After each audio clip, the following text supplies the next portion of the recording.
What's good, y'all? It's your boy Havoc, final round. About to do a little film study here. We got Bud versus Mean Machine, in hopes that we get the fight with Spence and Crawford later this fall. But this is a great fight to reference, man. Lots of little gems in here, lots of things to pick apart. Mean Machine, very underrated fighter, very good boxer.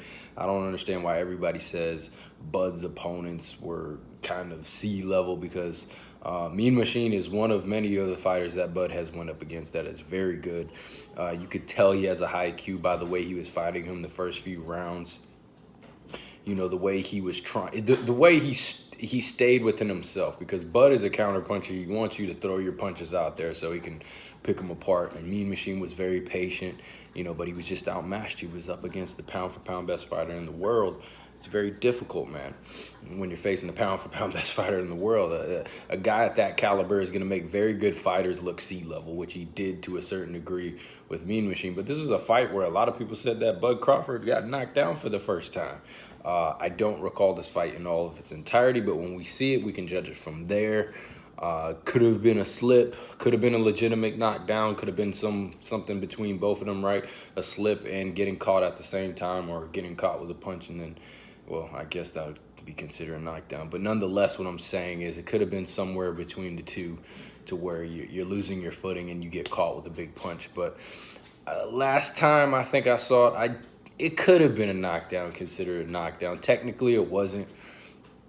But here's the thing, you guys, this is what you don't realize. Look what happened after the fact. And this seems to be a constant and reoccurring theme in Bud Crawford fights, especially the fights that certain fans want to pick apart and criticize Crawford for. He knocks all these guys out afterwards. Look what happened to Mean Machine after the knockdown. If you want to give that, technically speaking, the knockdown to Mean Machine. Look what happened to him. He gets TKO'd, he gets knocked out. People were talking about Sean Porter was outboxing Bud, okay, for multiple rounds.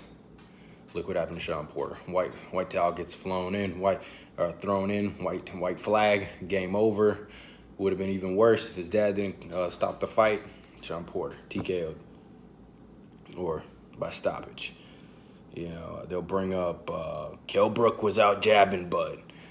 Ironic thing about that is Bud pretty much damn near knocked out Kell Brook with, you know, I guess you can call it a hook jab. To me, it was pretty much a jab.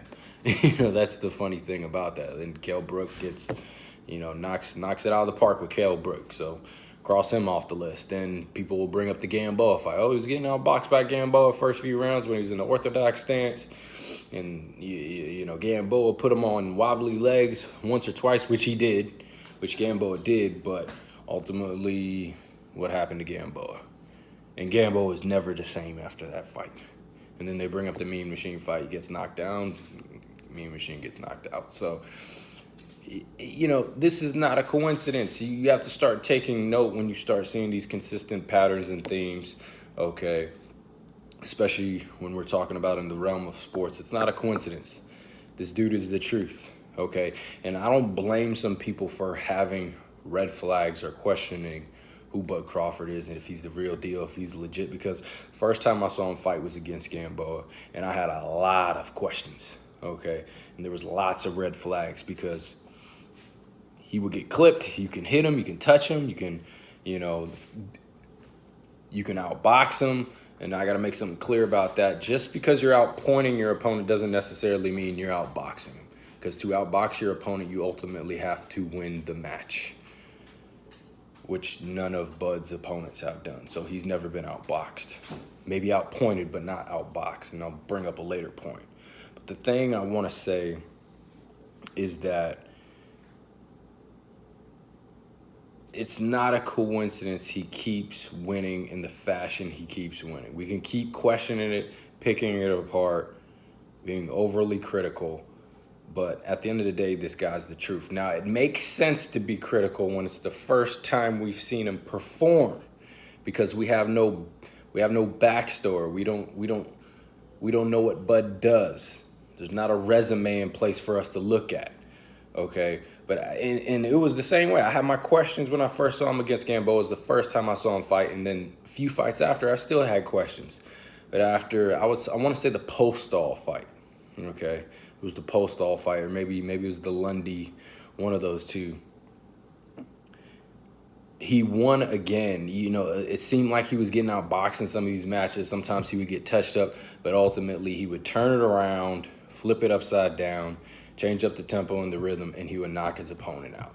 You know, it's the same thing we think about Tom Brady. You know, a lot of people hate on Tom Brady. I didn't really like Tom Brady when he first came into the league, but you cannot question 7 Super Bowls, okay? Fine, we can go pick apart 1, 2, hell, maybe 3, but, I mean, if we're going to keep questioning the man, at what point do we just be considered haters, okay? Because 7 Super Bowls is absolutely insane. But I keep on seeing the same reoccurring theme and pattern with Tom Brady that I can't deny it. The dude is great, all right? The proof is in the pudding. Winning 1 Super Bowl is absolutely insane. Winning 7, you know, and people will go, oh, well, the first year he had a good defense. Second year, had a good field goal kicker. Third year, he got lucky. Fourth year, he had a good defense. Fifth year, well, he plays for the Patriots. He's on a good franchise. Sixth year, you know, whatever, Bill Belichick. You know, then he goes over to Tampa Bay and he wins the Super Bowl at Tampa Bay with a different coach, different franchise, different organization. And it's just like, okay, how long are we going to play this game till we stop denying this man's greatness? And it's the same thing with Bud. How long are we going to play this game? When are y'all going to recognize the themes and the patterns going on with this guy? He's the truth. He's the real deal. And one thing I want to tell you guys, I was mentioning earlier, just because you're outpointing an opponent in a boxing match doesn't necessarily mean you're outboxing him. Okay, we can bring up the Mayweather-McGregor, as elementary as it was, we can bring up that example, right? Now, what happened? Mayweather's clearly the better boxer, more experience, better gas tank. Mayweather knew this. I'm going up against an MMA fighter, no hands, no experience in the boxing ring. Gas is out in an MMA fight, 3-round MMA fight, 5-minute rounds. How the hell is he going to make it 12 3-minute rounds? Okay, this dude has no punching technique. He basically applied a elementary strategy that you use against amateur fighters. I'm going to walk him down, essentially do a rope-a-dope, let him blow his load. I know he can't hurt me, so I'm going to let him punch me with his best shots. I'm not even going to utilize defense. I'm just going to put up a high guard and let him go.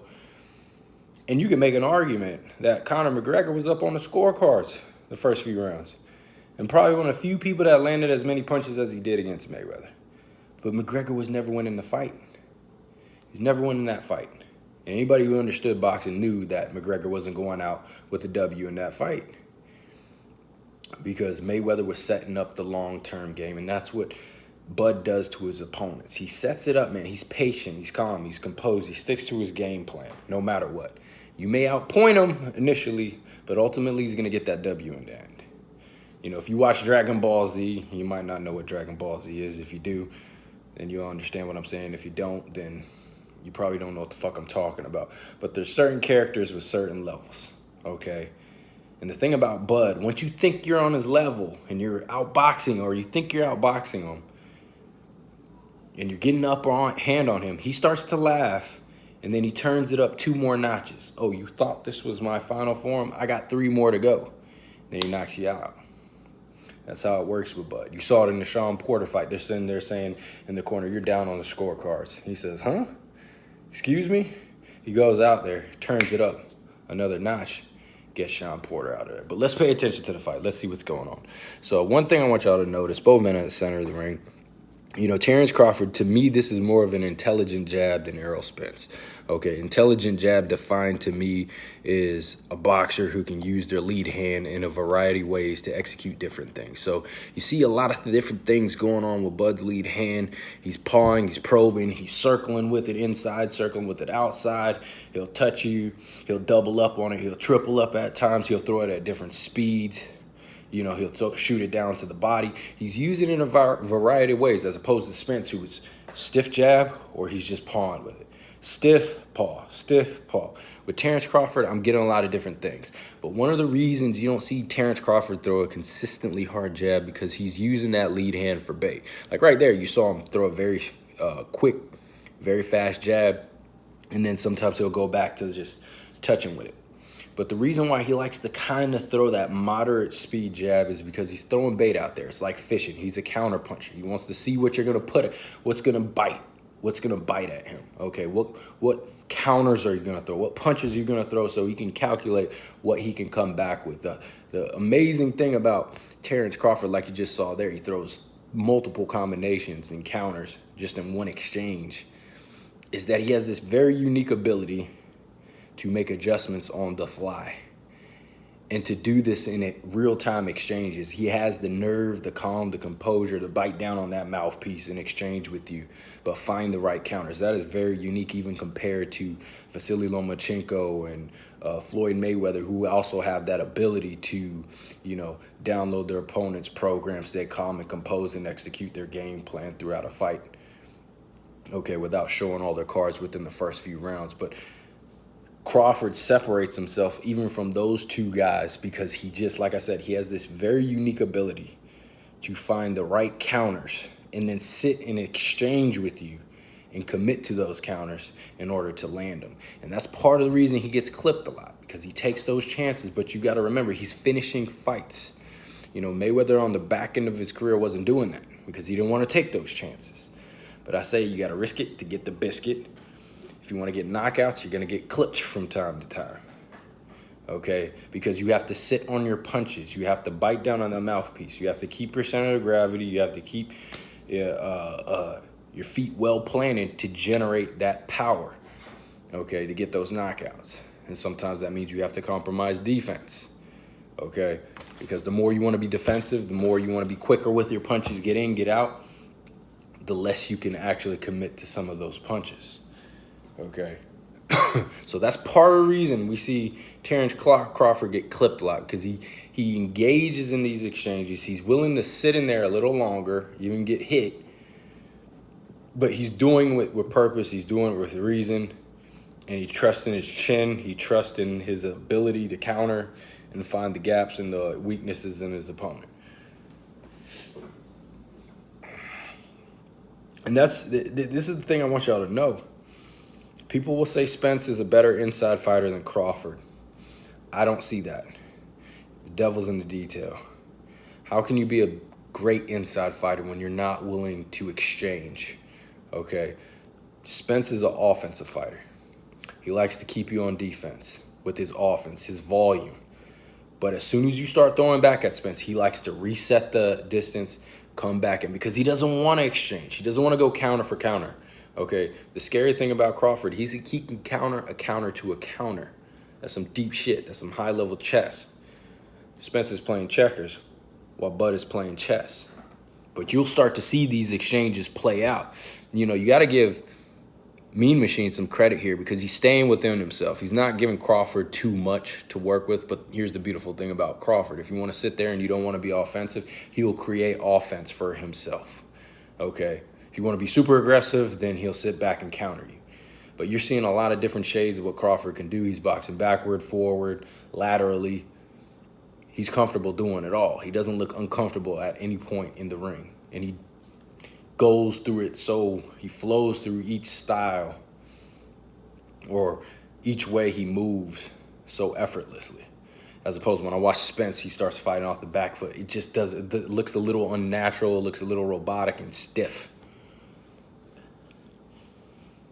But Mean Machine, man, this dude is not a bad boxer. He's actually very, very good, because you can see he's not lunging in. He understands that Crawford's trying to counter him.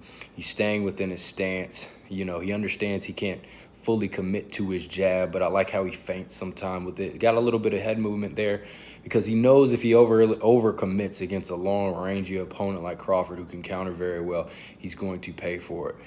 But unfortunately, there's many, many layers to what Crawford does. Mean Machine does land some nice punches. He's very patient. He waits for the right moment.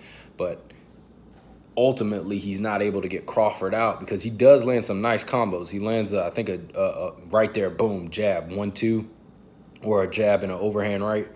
Lands flush on Terence Crawford. Crawford eats it like nothing. He's still sitting in the pocket, ready to go. And that's very discouraging when you hit an opponent with your best shot and it doesn't do nothing to them. But we still haven't seen the knockdown by Mean Machine here.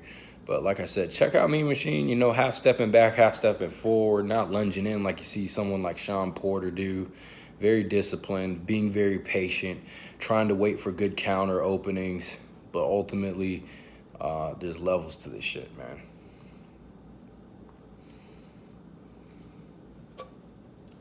We'll get more into the boxing tactics. I was kind of ranting my head off, not paying attention to what's going on in the match.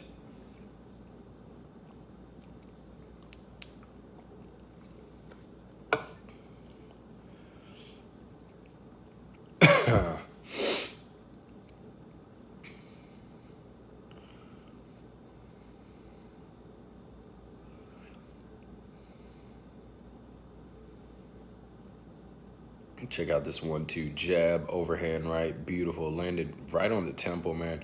Somehow that doesn't really bother Crawford. Absolutely insane. He threw everything into that shot. That knocks a lot of guys out, but not Terence Crawford. But check it out. Now check out the rhythm of Terence Crawford. He had a different rhythm the prior round. Now he's settling down a little bit more, kind of sitting in that mid-range area. The difficult thing about Terence Crawford is he can sit at that mid-range and almost turn it to like it's infighting because he has such long, lanky arms.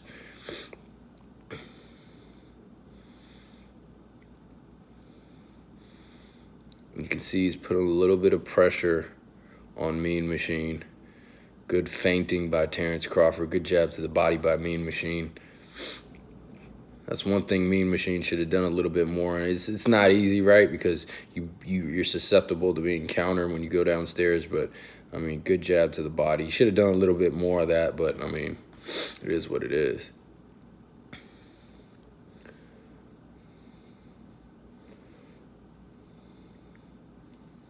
Oh, and here's where it happens. I mean, it's tough to say, man. It's tough to say whether that was a knockdown, but this is the thing. Yes, Crawford did grab immediately after, which is very alarming, but I mean, he has to have a good poker face if he was really that stunned and he legitimately got knocked down, because right now he's not really backing up, but this is what makes him special. If he was hurt, if he was legitimately knocked down, the fact that he's standing his ground and he's deciding, okay, let's engage, let's fight. I'm not going to hold on for dear life. Like, okay, it's a dogfight now. That is terrifying for an opponent because you gave him his best shot. You knocked him down, but he's still coming forward at you. He's still looking for the fight. You know, you don't see Crawford panicking in this moment or freaking out. And look at Crawford now backing down Mean Machine. You know, supposedly this was a legit knockdown, a lot of people would say, and Crawford's coming forward. And people are saying that that would be a dumb move for Crawford to do against Spence. I don't see that. Look at this. Look at these exchanges right here. Counters for counters. Mean Machine can box, man. He's landing some nice counters here. But Crawford is doubling down, playing his poker. He's saying, all right, let's do it. I'm doubling down. Betting on his hand. And that is a psychological loss for Mean Machine. Even though he got a knockdown, he lost psychologically because Bud gets right back up and looks for the fight and backs him down. You gave him his best shot, still wasn't enough. You set that up for 2-3 rounds, right? Check it out. Boom, waited for that big overhand right. Still wasn't enough.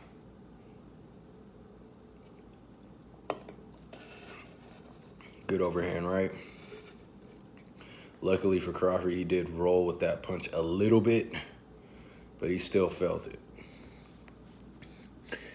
Both men at the center of the ring. Crawford now deciding to turn up the tempo and the pace. And this is what's scary about him, man. You think you're outboxing him. You're just outpointing him, maybe. And then he starts kicking it up a notch. Now you see that lead hand a little bit more active, and Crawford wanting to cut off the ring and put pressure. Look at this, great counters. Both of them are starting to exchange now. Mean Machine trying to get some respect. He's getting very uncomfortable. The fact that he keeps on getting backed up, he has to get some respect, so he's letting his hands go, and he's trying to counter. Good body shot by Mean Machine. Good left hook to the body. See if Crawford gets him back. Look at these exchanges. And there's the dog. There's Terence Crawford. You see him stick his tongue out like that, you're in trouble. He's like a rattlesnake, man. You tap him on the head, he tries to bite back. Look at these exchanges. This is essentially inside, the equivalent to inside fighting. It pretty much is inside fighting. When you got two guys just letting their hands go like this and going counter for counter. But it's just, it's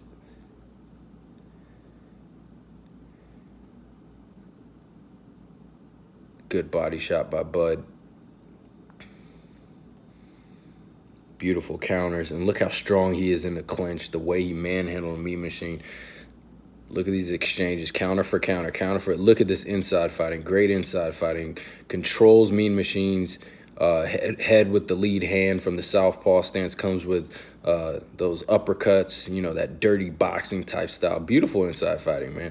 That's the scary thing about Crawford, man. Good uppercut by Crawford, good counter uppercut, is that he's deceptively strong physically.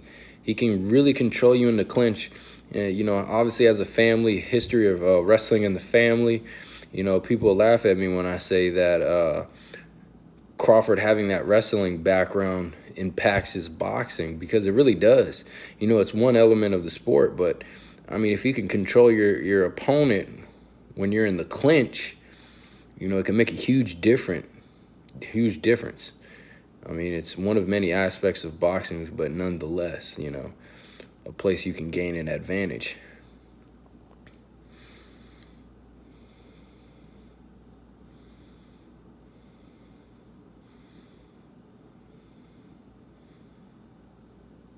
And this is the thing, you gotta pay attention. It's very subtle, man. Even though, you know, Mean Machine, you gotta remember, people are anticipating Bud to win this fight. So when you see Mean Machine have a little bit of success, people kind of blow it up or overestimate what he's doing. But if you look closely at the demeanor of both fighters, you can see who's really winning the fight, and it's Bud. You can see he has control. You can see that he's setting up for the long haul, and he's boxing beautifully, coming up with a high guard. On top of that, you can see that he just keeps on pushing the action, keeps on pushing it. You know, we talk about Spence being a pressure fighter, but look at the pressure that Bud Crawford can put on an opponent. Beautiful lead left hand, then follows up with the right hand. He's been setting that up for a while. Crawford's been shooting that jab out before he lets his combinations go. Now he's starting to let that lead left hand go and let that be the lead of his combination instead of starting off with the jab. Obviously, he can get away with that a little bit more when you got two mirrored stance opponents, one southpaw, one orthodox. You can lead with that rear hand. There you go, that lead left hand, followed up with that right hook or jab type hook variation. Both men at the center of the ring.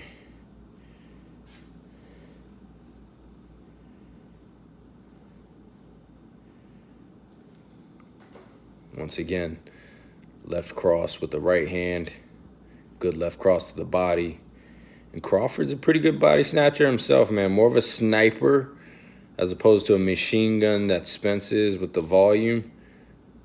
And look at Crawford, so strong when he wants to control his opponent. He'll control the head, frame the head, and then push you back, push you off balance, and then attack you. Look at that. Once again, you know, Mean Machine wants to tie up. He pushes him back. Boom. Look at this inside fighting. Beautiful inside fighting. Beautiful hooks to the body. Exchanging. You don't see Spence in exchanges like this. Not until he breaks his opponent down and puts water in the basement, wears them down to the body, takes their legs away from them. They have nothing to fire back. You know, it's one thing to sit there and fight on the inside when you have a watered down opponent. But it's another thing when you got one that's still firing dangerous shots. But don't get it twisted. Crawford has worn down Mean Machine to a certain extent. But he doesn't do it the way Spence particularly does. Beautiful combo. Now, just look how he keeps on changing the rhythm. He changes up his guard, steps back, counters, getting more into a bouncy type rhythm. more up-tempo. Now he slows it down. I mean, that's one of the frustrating things dealing with Terence Crawford is that you'll get one rhythm. He'll come out, be very subtle, very slow. Then he'll start bouncing back and forth. Then he'll change his guard, change stance. And then you constantly have to reset. And sometimes you don't even pick up on it because you're still trying to catch up to the first rhythm he showed you. It's got to be absolutely frustrating. He hasn't even went to the orthodox stance. It's going to be very subtle when he switches. And the problem with that for opponents, the most frustrating thing is when a guy switches up on you out of nowhere, he shows you one look. He's southpaw, southpaw, southpaw for 4 rounds or 5 rounds, however many. And all of a sudden he switches to southpaw. That changes everything. The positional battle, the punches that are available, if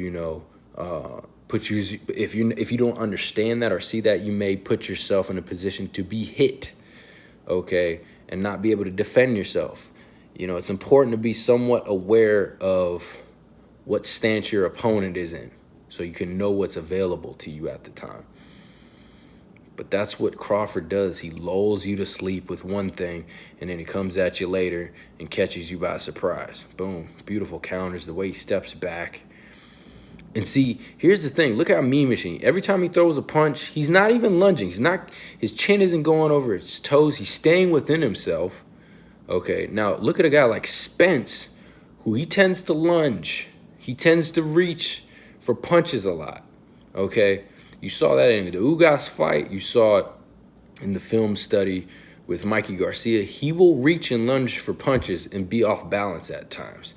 And that's a big no-no against Crawford, who's a counterpuncher who can step laterally or backward or even come forward and make you pay for that. I still believe the uppercut's going to be a huge weapon, the rear hand uppercut for Crawford against Spence.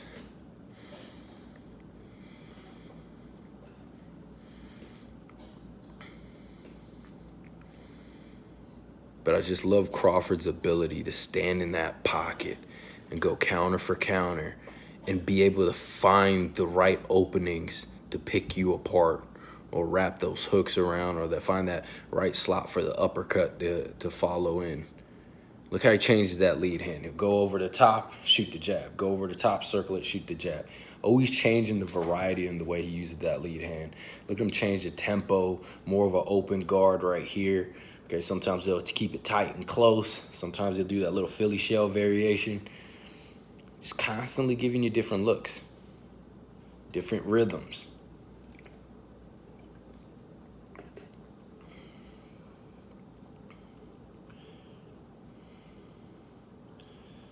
Mean Machine actually boxed very well, man. He boxed very well in this fight.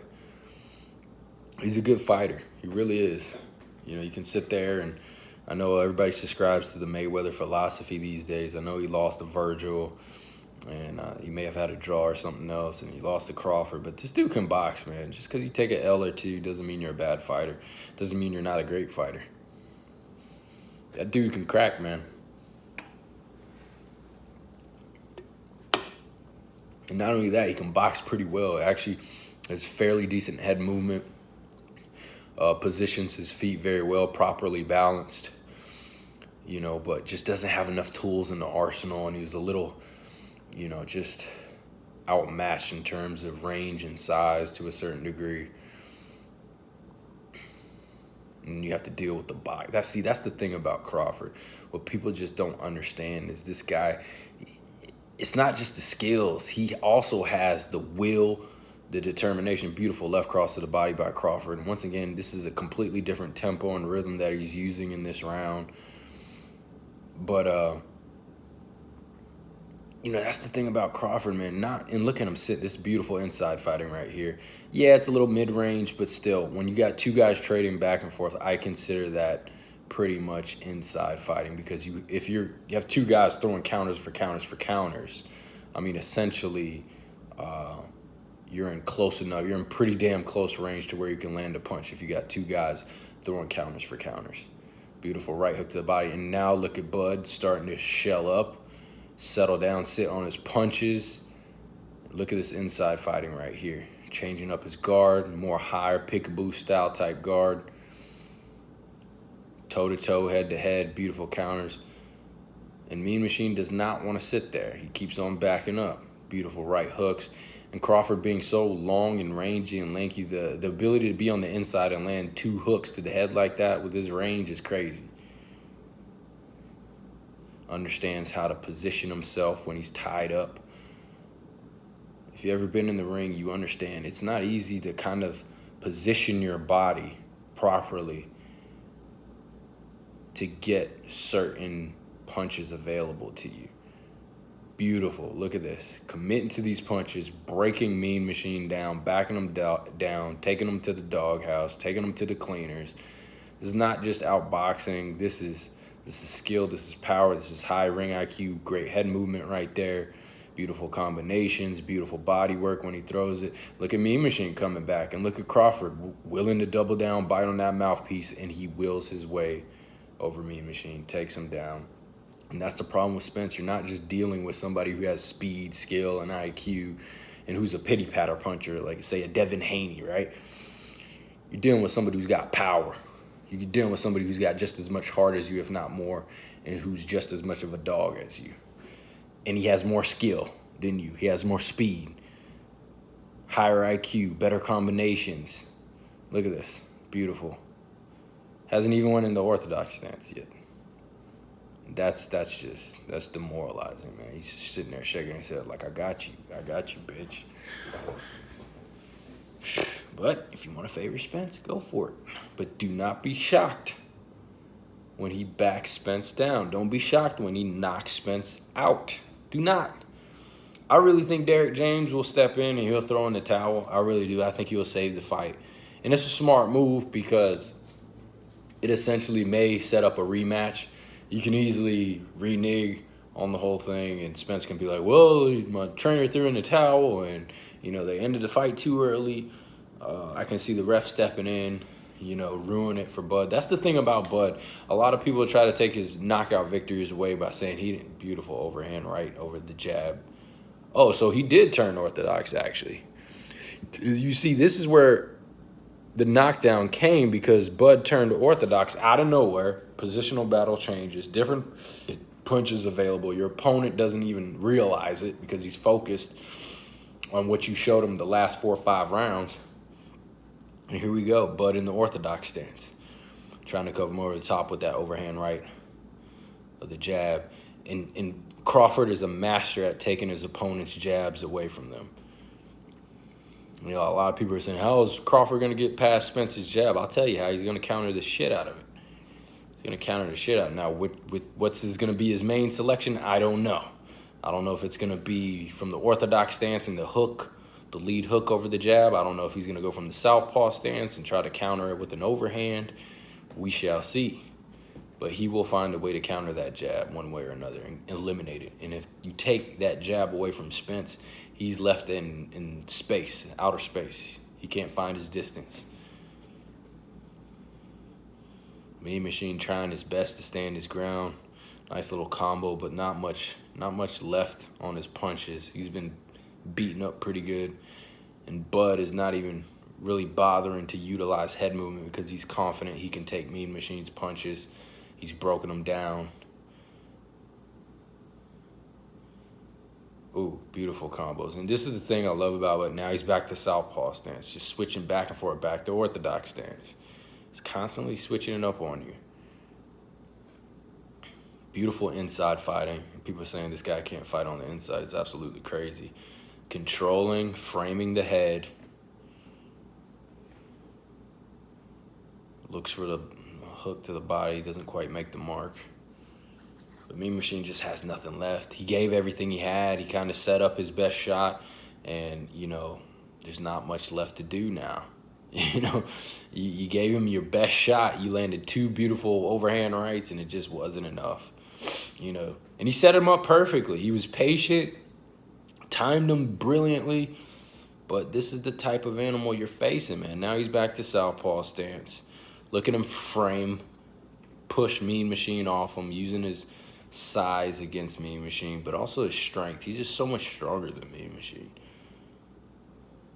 Framing again, look at the left hand controlling the head, but also has it on the inside, almost like a Muay Thai clinch. These are MMA stuff going on here, some grappling going on. And that's important. Very subtle stuff. Doesn't seem like much, right? But the positioning of that rear hand is very important. Look at these combinations, body shots, head, body, head. I mean, southpaw stance coming with the uppercut, frames the head again, turns to the side to hit and not get hit back, pivots to the inside, beautiful footwork. I mean, way better inside fighter than Spence in my estimation. You know, how can you be a great inside fighter when you don't know how to counter a counter? You know, or even counter for that matter. But you notice with Spence, when he goes up against good counterpunchers like Mikey, Danny, or Ugas, he doesn't like to exchange. What he likes to do, if you start countering him, he'll step back, reset, try to control you with his jab, pot shot to the body, break you down. And if you counter him, he'll step back, reset the distance, control you with his jab, and just rinse, repeat, and lather until he breaks you down, and then you stop throwing punches. And that's when he'll start committing to the inside. Beautiful body shot, overhand right from the orthodox stance. Or is it southpaw? I can't tell. Look at this inside fighting. Beautiful uppercut. Look how he controls you, frames you, pulls your head down. Okay, can't keep your head down. Then I'm going to keep this hand to the side. Very reminiscent of a Muay Thai clinch. Very good control. Beautiful lead hand, wraps around to counter the lead hand of Mean Machine. And this is game over. It's just a matter of time at this point. Beautiful. Look how he throws that overhand left, ducks, changes levels, comes with the overhand left from the southpaw stance, and just finishes it off. I think he follows up with a lead hook, or not a lead hook, but a right hook.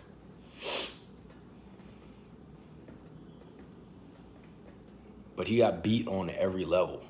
You know, lead right hook. Look at the variation, the variety in the attack. That's game. And that's the thing with Crawford.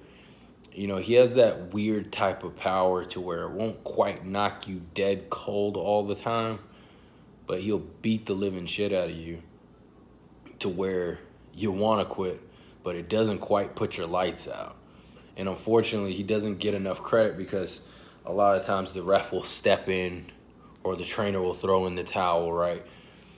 Because the guy's taking a beating. Those are some of the worst beatings you can take when you're facing a guy who can't quite knock you out cold, because that's when the beating stops. If you get knocked out cold, at least the fight stops, right? No more beating. But when you got guys who kind of have that type of power that doesn't necessarily switch the lights off, they just keep on beating on you and beating on you and beating on you. And then now you can't defend yourself, and you're just taking a lot of hits to the head.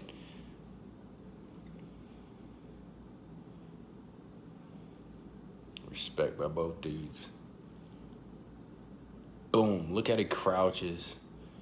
There's some Prince Nassim shit right there. And look how he pivots back to the inside. He has the lead foot on the outside. Then he changes the angle, pivots back to the inside, and throws the hook. Beautiful footwork. Boom! Some Roy Jones shit right there. Comes over top with that hook jab thing he does. It comes with an uppercut. This dude's one of the best finishers I've seen in the game. He would do good in any era, you know. Boom! Beautiful. He set that up all night, too, because he didn't throw that looping left hand till then. Boom. Wow. Most of the nights it's been, ooh, look at that right hook. Most of the nights most of the rounds he was throwing a straight left cross, and then he comes to finish off the fight, loops that left hook around. You know, you've been setting up, throwing it straight. You crouch down, change the level, and while you're looping, the thing about that, when you change the level like that, crouch down and jump into it, it makes it very hard to see where that looping left hook is, as opposed to if I'm just shooting it right here. You can see, you know, it's coming in your line of sight. But if I crouch down, okay, and then I loop it, like you see in this video, you can't really see where my fist is coming from. Nice little setup by Crawford. But, man, I mean, it is what it is. Y'all gonna, you know, y'all gonna believe what you want to believe till you see what happens in the actual fight. You know, I said with Valdez versus Shakur, I said don't be shocked if Shakur walks down Valdez, and he did it. A lot of y'all question the level of opponents Shakur had, and Valdez fought this guy and all that bullshit. And ultimately what happened, Valdez got beat, okay? And he got walked down, like I said he would. And I think he got knocked down in that fight as well. Stop focusing on the level of opponents, even though I don't know why people question the level of opponents of Terence Crawford. He's facing some world-class great fighters, you know, and some of the same fighters Spence fought and did quicker work of them. But, of course, we're going to sit there and, well, Spence beat him up first, so... You know, he's got his sloppy seconds. But the fact of the matter is this dude's faced great opposition. And even if you didn't think he did, look at the skills and the technique, and that'll tell you everything you need to know. You know, I'm not saying Spence is going to get washed completely. I'm not saying he doesn't have a chance at winning. I think Spence has great, effective body work, high volume. I think that's his best chance to win. You know, if he can get down to the body and put lots of volume and lots of work in, I think he can win the fight. I think he can break down Crawford in the later rounds. But I just don't see him doing that. I think that's going to be very difficult to do. I don't think he's ever faced a counterpuncher like Crawford, someone with the speed, the skill, the IQ, the variety. Here's the most important thing, the power. You know, if Crawford was coming up with no power and little range, then I'd probably be leaning towards Spence. But he's coming up with just as much range, if not more, in terms of his length, and just as much power, if not more, than Spence, in my opinion. It's a different type of power. It's not the thudding, hacking, you know, at a tree, you know, with an axe, a thick tree with an axe type power. But it's the type of power that, you know, it stings. So I can't favor Spence, man. I'll keep watching film. I'll keep on seeing what, you know, all these other fights and maybe see what Spence does. But when I look at Spence against counterpunchers like Mikey Garcia, little old Mikey Garcia, Danny Garcia, and Ugas, those guys don't even have feet. They don't have much volume when they throw their counterpunching. They're good boxers, but they're not great boxers. And those fights were very alarming to me with Spence because he struggled with each of those guys to a certain extent. Now, ultimately, he did dominate and win the fights convincingly, but I'm just saying when you add more layers and dimensions, the variety of Terence Crawford, not only that, the power, the speed, the skill, the high IQ, and then the dog mentality, and then the unique ability to be able to adjust on the fly, you know, and find very specific counters for each opponent in the middle of the fight.